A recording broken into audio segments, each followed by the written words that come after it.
Ça y est les gars, on est à la veille de ce Wydad Manchester City les frères. Et ce que je peux vous dire, c'est que ce match-là, je l'attendais avec impatience. C'est vraiment l'une des affiches que j'attendais le plus dans cette phase de poule de Coupe du Monde des clubs. Un match entre un Wydad de Casablanca, une équipe marocaine, et Manchester City, grand club, très grand club même, qui a plus besoin d'être présenté. C'est sûr qu'il y a une hype qui s'installe, clairement. D'ailleurs, j'aimerais vraiment faire ce match en live. Est-ce que je pourrais le faire ou pas? Ça va dépendre d'une chose, les gars, une chose très simple. Si je reçois mon bureau que j'ai commandé d'ici demain, les gars. Comme vous savez, là, je suis en plein déménagement, je viens de m'installer au Maroc. Donc, sans bureau, ça va être compliqué. Autant pour tourner des vidéos, il n'y a pas de souci. La caméra, c'est suffisant. Mais voilà, pour faire un live, il y a besoin d'un bureau pour mettre les deux écrans, etc. Mais bref, voilà. Donc, il y a la possibilité qu'il y ait un live là-dessus. Je vous tiendrai au courant sur Instagram, en story, comme d'habitude. Bref. Alors maintenant, la question, c'est est-ce que le Wydad peut aller chercher cet exploit-là, les gars? Parce qu'on va pas se mentir, les frères. Gagner ou ne serait-ce que faire un match nul contre Manchester City, ce serait un véritable exploit. Un exploit totalement retentissant. On peut le dire, les gars, vraiment, si le Wydad arrive à accrocher cette équipe de City, même si c'est une équipe de City qui a pas fait une grosse saison, même si c'est une équipe de City qui a déçu cette saison, les gars, faut le dire. Si le Wydad arrive à chercher un résultat, je peux vous dire, pour moi, ça serait le plus grand exploit du football marocain, et je vous le dis droit dans les yeux, les gars. Au-dessus de tout ce qu'on a pu voir. En tout cas, sur un match, hein, bien sûr, je vous parle vraiment sur un match, sur une confrontation directe, il n'y a pas plus, il n'y a pas mieux.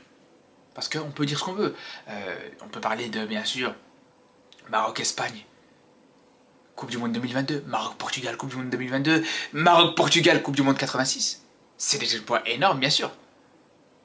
Mais ce qu'il faut comprendre, et ce qu'il faut préciser, c'est que quand le Maroc va faire ces exploits-là, quand le Maroc a été battre le Portugal, quand le Maroc a éliminé l'Espagne, l'effectif marocain était pas ridicule du tout, les gars.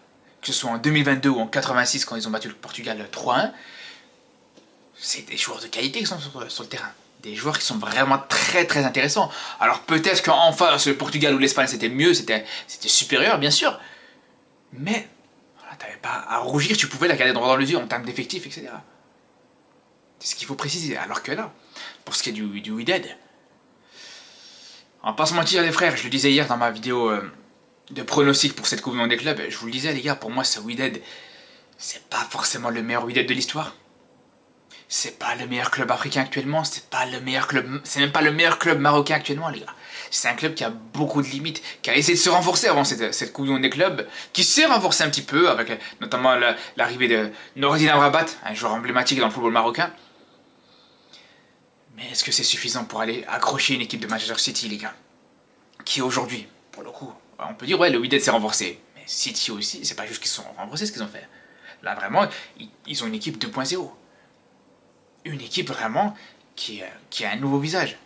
Alors peut-être, voilà, il y a un point sur lequel tu peux, à la limite, surprendre cette équipe de City, c'est sur le fait que, voilà, peut-être manquer d'automatisme. Certains joueurs qui vont peut-être manquer de rythme. Un Rodri qui vient à peine de revenir de blessure.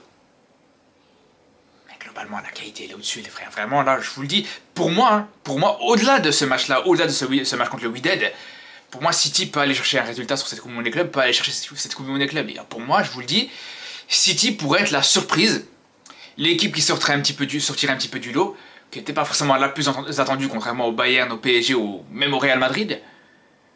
Mais pour moi, City, qui déjà allait beaucoup mieux en championnat sur ces derniers matchs, a bien terminé la saison en finissant 3ème malgré une saison très compliquée.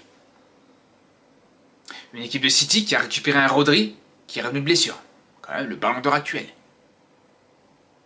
Une équipe de City qui a perdu, il me semble si je dis pas de bêtises, jusque 2 matchs avec Rodri sur le terrain.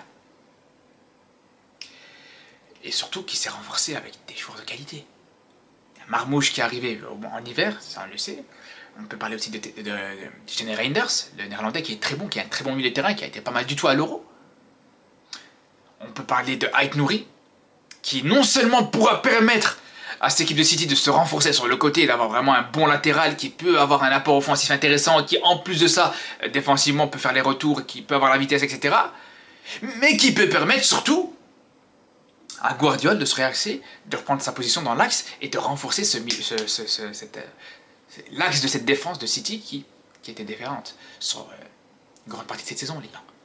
Donc tu récupères un Guardiola dans l'axe de cette défense, juste devant, tu as un Rodri qui revient dans cette équipe. Cette équipe de City devient tout de suite beaucoup plus cohérente, beaucoup plus dangereuse, les gars. Et surtout, bien sûr, on est obligé de parler de Cherki, l'arrivée de Cherki. Alors qu'on soit fan ou pas, alors c'est vrai que le coup qu'il a fait avec l'Algérie, ça manque un petit peu de classe, etc. Mais le joueur que c'est, les frères. Le joueur que c'est. En plus, le pire avec Cherki, c'est que tellement que les qualités individuelles de ce joueur-là, elles sont exceptionnelles, elles sont stratosphériques, elles sont largement au-dessus du lot, c'est qu'il n'a pas forcément besoin d'avoir des automatismes pour pouvoir vraiment être dangereux. Alors bien sûr que quand il est dans une équipe où il est acclimaté, ça va être encore plus le cas. Mais c'est typiquement le genre de joueur qui peut te faire une différence individuelle vraiment sur n'importe quel moment du match. Et on l'a bien vu dans ce France-Espagne, les gars. Son entrée contre l'Espagne était incroyable. Vraiment, elle était incroyable. C'est lui qui a vraiment permis à cette équipe de France d'éviter l'humiliation contre les Espagnols.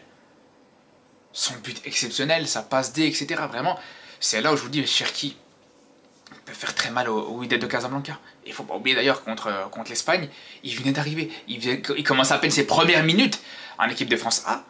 Donc c'est là où je vous dis, premier match officiel avec City, il peut aussi être très dangereux, les gars, je vous le dis. Si Guardiola a fait tout pour le faire venir, si Guardiola a fait tout pour que tous ces joueurs-là arrivent le plus rapidement possible avant cette Coupe du Monde des clubs, que ce soit justement que ce soit Cherki, que ce soit Aït-Nouri, que ce soit tous ces joueurs-là, même Reinders, c'est pas pour rien, les frères. Je peux vous le dire, c'est pas pour rien du tout.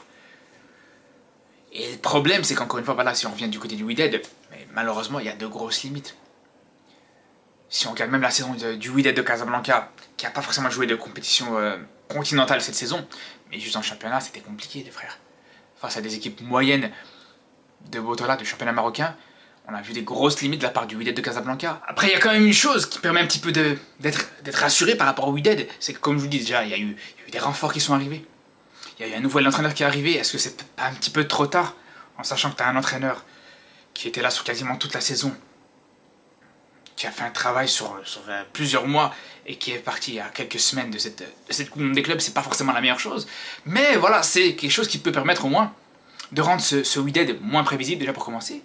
Et deuxième chose, les frères, il y a peut-être un point positif, les gars, qu'on peut retenir sur le Wydad sur ces dernières semaines, c'est les 2 matchs amicaux de préparation pour cette Coupe du Monde des clubs, les gars. Que ce soit contre Séville ou contre Porto, alors c'est 2 défaites, attention, hein. Mais des matchs qui restaient quand même encourageants. On a vu des belles choses du côté du Wydad, surtout sur l'aspect offensif, même s'ils ont marqué dans aucun de ces 2 matchs, mais il y a eu des belles choses, des belles combinaisons, des belles fulgurances sur l'aspect individuel, etc. Mais le problème, encore une fois, c'est que défensivement, cette équipe, elle a un petit peu de naïveté, les gars, faut dire la vérité. On l'a vu d'ailleurs sur les 2 buts qui ont été encaissés, que ce soit contre Porto, contre le FC Séville, ça a parlé de naïveté. Le but contre Séville, où t'as le gardien qui rate complètement sa relance. Le but contre Porto, où t'as une erreur de marquage sur le joueur le plus dangereux, le seul joueur dangereux de cette équipe de Porto, qui est libre de tout marquage. Et on a vu d'ailleurs ça aussi contre Séville, où plusieurs fois Luque Bacchio, qui était totalement libre, qui avait la possibilité de frapper, alors qu'on sait que c'est vraiment lui aussi l'un des plus gros dangers de cette équipe sévillane.